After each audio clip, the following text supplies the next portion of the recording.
全台7-11第7000间门市盛大伫台南南区开幕。开幕头一天就吸引满满人潮。其实试营运期间，就已经未演成轰动，民众嘛拢好康斗小报，先查看卖有啥物优待。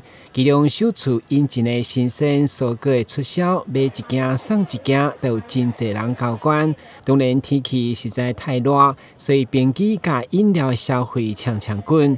另外，以牛皮加行李箱的实用福袋，以及消费满205就送一张刮刮卡，有机会抽到11的纪念黄金，拢吸引民众注目。我们家住在附近，今天开幕的时候，我来看这里有很多新鲜食品，还有水果，然后我觉得很大间，很舒服，然后我以后会多来这里逛。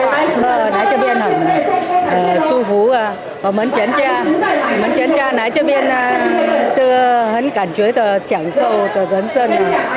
对，因为它今特价，还要玩什么？就是它7000店的纪念店，再给它朝圣。今天现在的产品啊，过了就没有了，不算吗？